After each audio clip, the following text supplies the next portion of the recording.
In case you didn't know already, Photon HYPERNOVA is an incredibly powerful set that introduces support for both competitive and rogue decks. With that being said, what are the best cards to look forward to? Well, just before I leak the sauce and everything, make sure you like and subscribe to my channel if you haven't already. I really appreciate you guys, and now let's jump right into it. So in the number 10 position is a card that I find very good, but not completely broken, at least not right now. The card I'm talking about is Grand Guignol, the Finale Dragon, and it is very good in the Despia strategy. It has a very nice effect that allows it to both send a monster from the deck or extra deck to the graveyard when it's summoned, and also it has a graveyard effect or even an on-field effect to special summon a Dogmatica monster from the deck or a Despia monster from the extra deck whenever your opponent special summons a monster. The one issue is that it does require Blazing Cartesia, but that's going to be very easy to achieve once we get the new support from Cyberstorm Access. Next up is a very simple free agent card for trap decks, and that is Weight Measuring. Now, even though this card is a trap card, it's actually much better going second than going first because it does require your opponent to control more monsters than you do, and if you're going first, well, you typically have monsters on the field, and your opponent starts with none.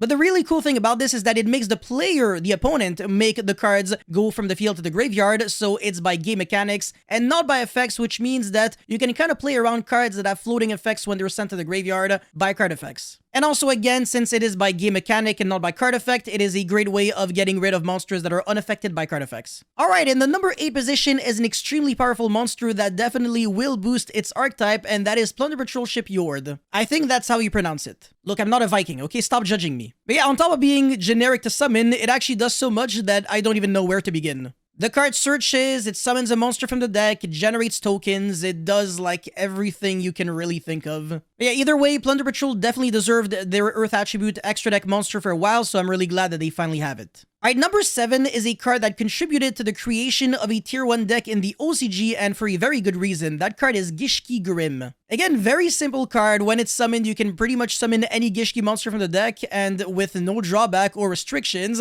And there are a bunch of Gishki monsters that are very nice when they're summoned. So Gishki Grim is pretty nasty because when you summon it, you can special summon a Gishki monster from the deck, which is pretty ridiculous, especially considering the fact that it's level 2 because it actually enables Sprite Shenanigans. And on top of that, it can be used as the full requirement for a ritual summon, which is even better. Number 6 is very similar to Gishki Grim because it's also a card that kind of created a tier 1 deck in the OCG, but for different reasons because it's kind of a completely different kind of card. And I'm talking about Big Welcome Labyrinth, a big support card for Labyrinth, and it definitely welcomes them in the competitive scene. That was a terrible pun, I hate my life. Alright, so from here on out, we enter Danger category. Every card that I'm about to cover ranges anywhere between extremely good to ridiculously degenerate, and I wouldn't really say the placement for any of these cards really matter too much. Number 5 is a nasty hand trap that, when paired with another card, could be even nastier, and that would be Bestial Baldrake. If you have Baldrake and Druid Worm, you can interrupt your opponent 4 times, so obviously double DD Crow in the form of Druid Worm and Baldrake, and whenever your opponent summons a Fusion, Synchro, Xyz, or Link monster, you can tribute that Druid Worm,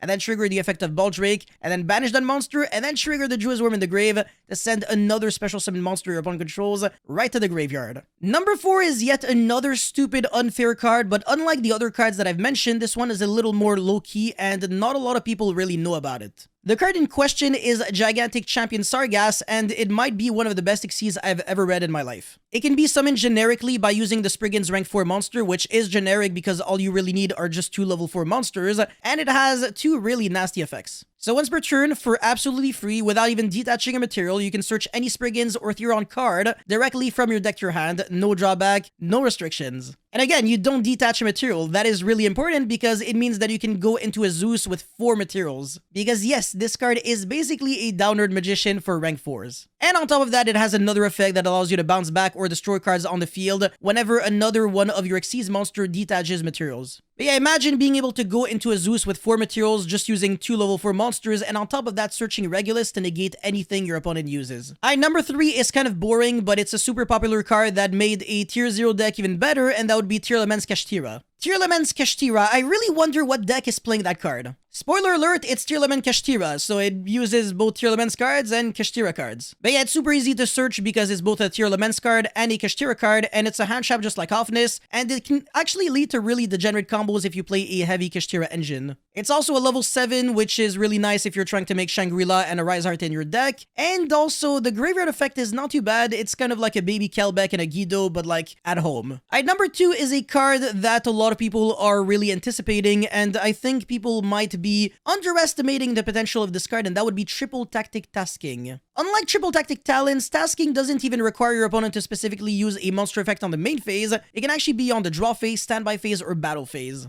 However, if your opponent does not control a monster when you use Tasking, you will not be able to use the search card right away. That means that it performs pretty poorly against Valor and Ash, but very well against Bestials and Gamma. But going second, this card is absolutely filthy because you can search Dark Ruler and evenly matched. So many great things to say about this card, I am a fan. And last but definitely not least, the number 1 best card of this set and arguably one of the dumbest boss monsters I've ever read in my entire freaking life. Kashtira, a Rise Heart, a card that can be played in both Tearlaments and Kashtira. Again, I wonder why. It's a Dark Law, it's a joke to summon, it can attach materials like infinite times every single 2 seconds, and it can banish cards face down on the field, which is very fair and healthy.